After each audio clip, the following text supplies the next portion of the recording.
I've been giving you a lot of inspiration, motivation over the past couple of weeks, but we also need some practical things, Joe.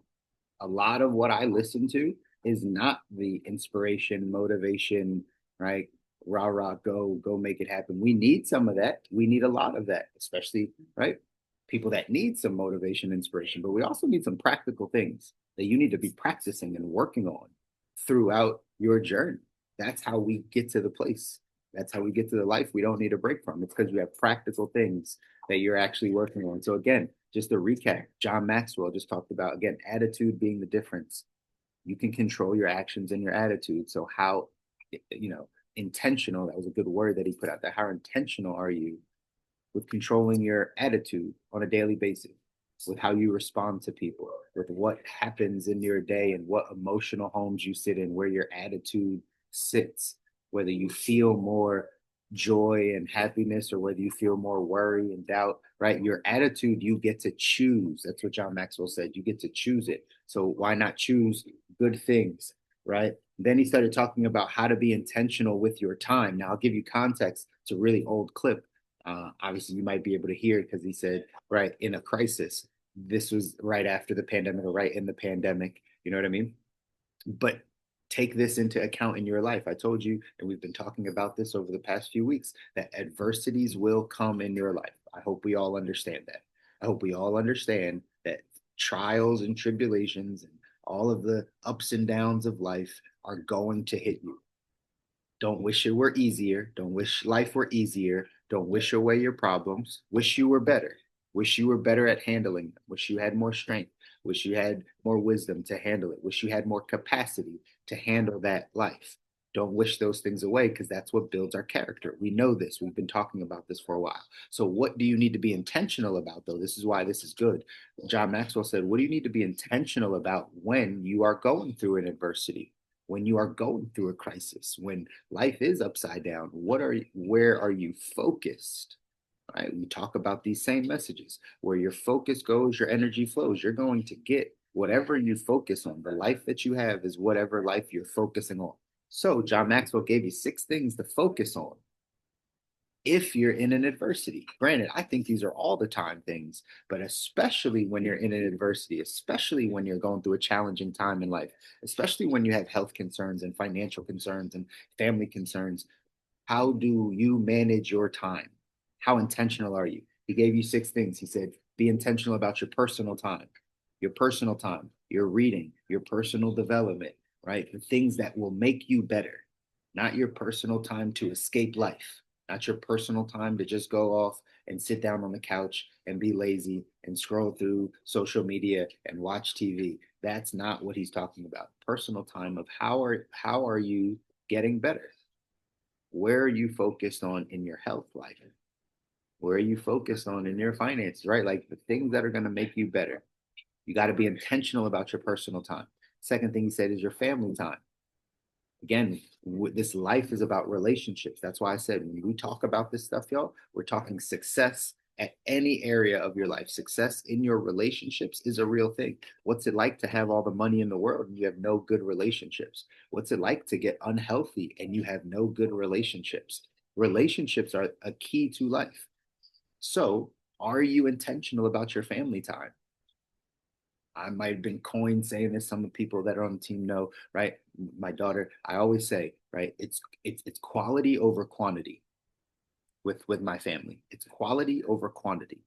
Some people delude themselves into, oh, I'm home every day at 6 p.m. or sitting in the house or I'm off on the weekends. But how much of that is quality time spent with the family? Or are you guys just moving around? Everybody's doing what they're doing. I prefer quality over quantity. So if I might only get an hour with my daughter, I might only get an hour and a half that day with my daughter. But guess what? I have no phone, there's no TV on. I am 100% intentional in that quality time with my family. That is being intentional with my time, intentional with my family time. What are we doing? My daughter's a planner like me. She knows, or at least she knows I plan. So she'll come downstairs in the morning and be like, hey, tonight, can we do this? Right? Like she won't ask right now. She'll be like, tonight, because she knows I got to think about later on. But that's because I'm intentional with my family time. So where do you need to be more intentional with your loved ones and the people around you? The third thing John Maxwell said was your catch up time, things you need to catch up on. Again, he's giving you this advice. If your life is in an adverse, like if you're going through adversity, if you're going through crisis, he says, how much are you focused on this stuff when you are going through crisis, when you're going through really hard times? Are you focused on the things you got to catch up on? Are you focused on your family? Are you focused on your personal time? That's why we're shifting our thinking. Remember, y'all, change your thinking, you change your life. So in that adversity, how are you thinking? Are you thinking about just that adversity? Because that's going to bring you more of it. Your life is what you focus on. John Maxwell saying, focus on personal time, focus on family time, focus on catch up time. What do you got to catch up on? Maybe you got to catch up on sleep. Maybe you got to catch up on that homework assignment. Maybe you got to catch up on making those phone calls. Like there's something you probably got to catch up on, but that's it being intentional. Fourth thing he said, or is your adding value time. I love this. Remember, I told y'all the context of this John Maxwell's leadership. You got to lead yourself first before you lead other people. But you can do something that is of a leadership quality, leadership trait every day. He said, go encourage somebody today. Did you encourage somebody yesterday? Like if you took all your 24 hours, did you give anybody some value? Did you add any value into somebody's life yesterday? Did you call somebody? Did you say, hey, I was thinking about you? Did you say, hey, it's nice? Again, I'm on the road. I'm about to head to the airport right now. I stopped at a local place called the Biscuit Lady, and she has really solid biscuits, even though I shouldn't be, but whatever. We're moving on vacation a bit, not really, but Anyway, went to the Biscuit Lady. The owner happened to be there. The owner happened to be there. And anyone that's on my team knows, right? Like I'm talking to everybody everywhere I go. It's the way it goes. But the owner was there and she like wound up saying, like, Alexa, put on some like Whitney Houston music or whatever.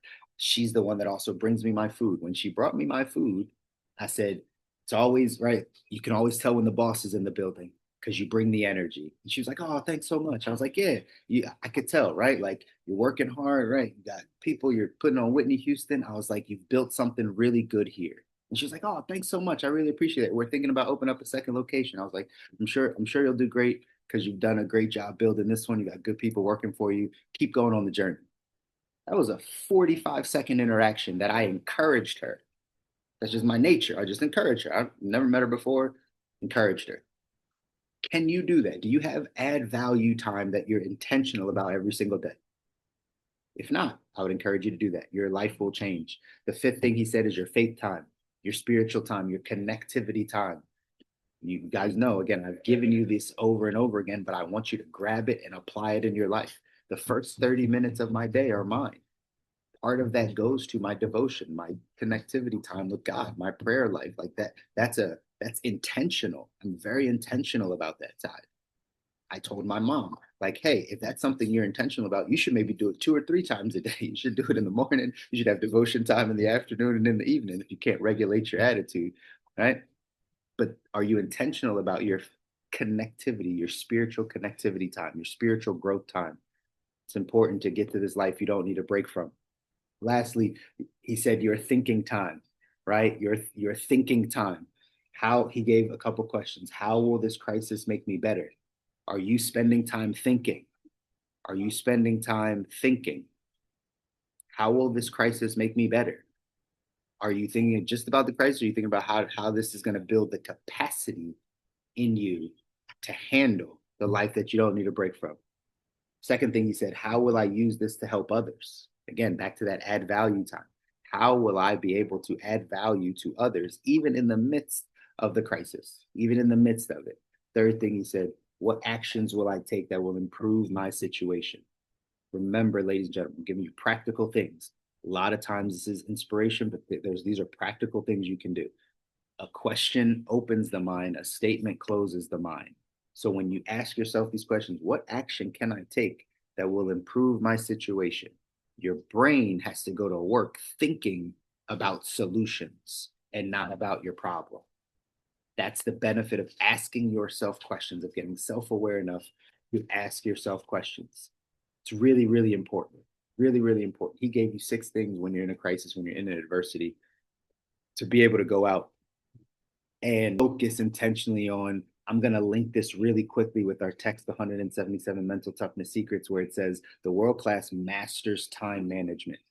They master managing oneself within time. John Maxwell just gave you things to help you master where your time is going. Are you focused on family time, personal time, catch up time, adding value time, faith time, thinking time? Are you focused on those? Are you intentional with your 24 hours a day to do just that? Because in 177 mental toughness secrets, this is one of the keys. This is one of the keys, right? Here it says in the text, it says average people hate Monday, refer to Wednesday as hump day. Why do you think I say that to y'all? And thank God it's Friday. On the other end of the spectrum, champions enjoy all of it. The middle class consciousness lives for the weekend. The world class lives in the now. Champions use their belief in themselves and their ferocious ambition to create a work and home life they desire, not just that they have, that they desire. So there is no need to wish time away. This is one of the biggest secrets of the high achievers. Average people search for security while champions discover their life's vision and purpose. When they discover the work they love so much, they would do it for free. They embark on the journey of what Dr. Abraham Maslow called or referred to as self-actualization, or becoming all one can be. This is the true secret of their success. They are using time rather than allowing time to use them. In other words, the great ones understand that no matter how successful they become, time is the one resource they cannot create or purchase. Therefore, time becomes their most prized or valuable prize. Since they love their work and home lives, they tend to outwork, outplay, and some would say outlive their middle class counterparts. The great ones know that no one can truly manage time, yet everyone can manage activities. With that in mind, the great ones surround themselves with activities they love so they are sure to get the most fulfillment out of the time they have. If you just were intentional about your personal time, your family time, your catch up time, your adding value time, your faith time, and your thinking time, it will improve you as a human being. It may not improve your situation immediately, but it'll improve you and how you view your situation. I hope you all understand that. I hope you understand that this is a game of internal things, not the external things, right? Internal things, not the action step for today says ask yourself how much time you're wishing away in anticipation for a more pleasurable or fulfilling time. Look at your life with honesty. Is it possible to stop investing time in activities you like and exchange them for activities you love? I hope you love yourself. I hope you love yourself enough, right, to actually go in and spend this time together. Spend this time with yourself. Spend this time growing and learning, getting better. Uh, Moniz, I see your message. I see your message on there. One, glad you found us. Glad you found us. And two, I want you to continue to show up here because you got to stay close to the fire to continue to get yourself through these hard times, to continue. The thesis here is if you change your thinking, you change your life. Life is 10% what happens to us, 90% how we react to it. So I hear about the things that are happening with your kids, and and that's 10% of the battle. 90% of the battle is how you view it, how you react to it. And something that we say is that if you are going to change your life, you got to change your thinking first. You got to do the work. You got to get good. No one ever said this thing was going to be easy, but it's going to be worth it if you just continue to stick with it, continue to think positively, continue to fix your focus, continue to fix your focus on the things that are going to help you build the life that you deserve. We can't stop the crazy things that happen. We can't stop the environmental things. We can't stop any of that stuff. The only things we can choose are our actions and our attitude. Our actions and our attitude. So if we can get good at those things, ladies and gentlemen, that's how our life changes. I love you guys. I want you to win. You deserve it. Your families deserve it. Nobody tells you. I'll always tell you, like, you deserve to win, and people are counting on you to get this information, to apply it in your life, and then to go do better. We can't change the outcomes of things until we change ourselves, until we change the way we think, the way we operate.